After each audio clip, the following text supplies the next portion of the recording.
যে কোনো ম্যাচে আপনি যখন 280 রান করে ফেলবেন, স্কোরবোর্ডে 280 রান মানেটা হলো যে আপনার একটা ভালো পুঁজি আপনার কাছে চলে এসেছে, তখন আপনি সেই প্ল্যান অনুযায়ী বোলিংও করতে পারবেন এবং সেই প্ল্যান অনুযায়ী যেতে পারবেন।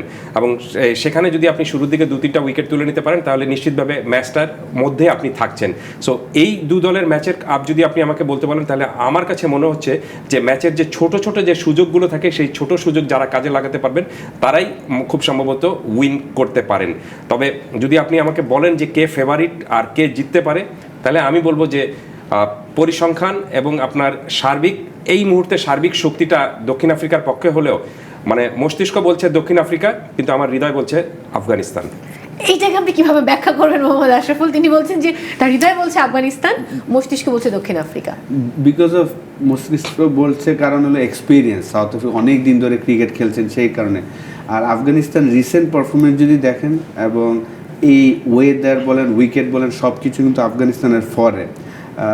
তো আমার কাছে মনে হয় যে আফগানিস্তান যে টিম, এই টিম যদি আগে ব্যাটিং করে রান করতে, দুই টিমই আমার মনে হয় যে টস জিতলে ব্যাটিং করবেন, কারণ আগে ব্যাটিং করাটা অনেক সহজ, পরে ব্যাটিং করাটা কঠিন। যদি আপনি প্রথম ম্যাচ খেয়াল করে থাকেন, প্রথম ম্যাচে কিন্তু নিউজিল্যান্ডের বোলিং যখন করছিল প্রচুর স্পিন হচ্ছিল, এত ইজি ছিল না ব্যাটিং করা।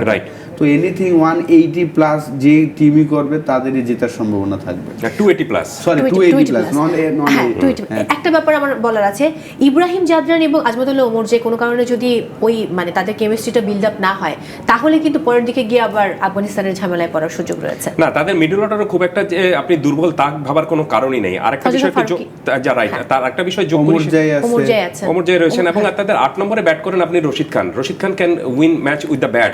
সো বুঝাই যাচ্ছে যে তাদের ব্যাটিং লাইন আপটাও খুবই স্ট্রং রয়েছে। তারপরও করাচির এই উইকেটে তাদের যে 3জন স্পিনার রয়েছেন, নূর, রশিদ এবং নবী, এই 3জনের যে আপনার 30 ওভার সেটা সামাল দেওয়াটাই হবে দক্ষিণ আফ্রিকার জন্য সবচেয়ে কঠিন বিষয়টা।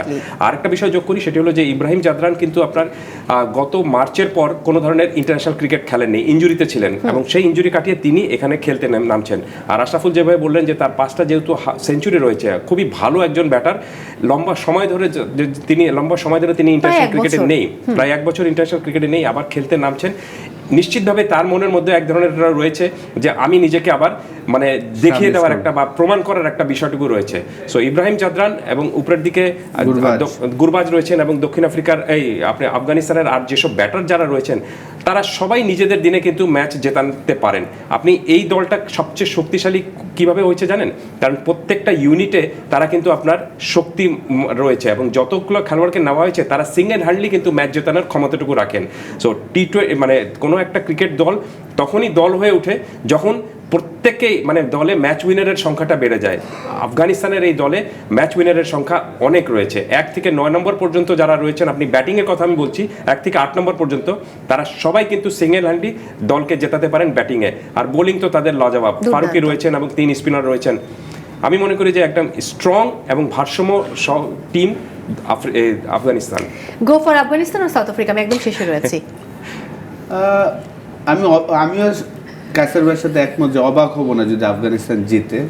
ভালো লাগে, তারা ভালো খেললে ভালো লাগে, কিন্তু সাউথ আফ্রিকার ক্রিকেটও কিন্তু এখন দেখতে খুব ভালো, বিশেষ করে ক্লাসনের ব্যাটিং যখনই ব্যাটিং করে অসাধারণ লাগে এবং তাদের বোলিং অ্যাটাকটাও ভালো। আপনি মহারাজের বোলিংও যদি দেখেন, তার 10টা ওভার কিন্তু খুব ইম্পর্টেন্ট হবে আফগানিস্তানের জন্য। Thank you so much. এবং আপনি তো বলেই দিয়েছেন যে হৃদয় থেকে আফগানিস্তান, আমিও তাই বলবো। দর্শক জানি না তারপরেও কি হয়, সবাই অনেক ভালো থাকুন, খেলা দেখার আমন্ত্রণ জানিয়ে বিদায় নিচ্ছি আজকের মতো। আপনারা দেখছিলেন এক্সট্রিমিক্স প্রেজেন্স কুইক বাজ পাওয়ার্ড বাই গিগাবাইট।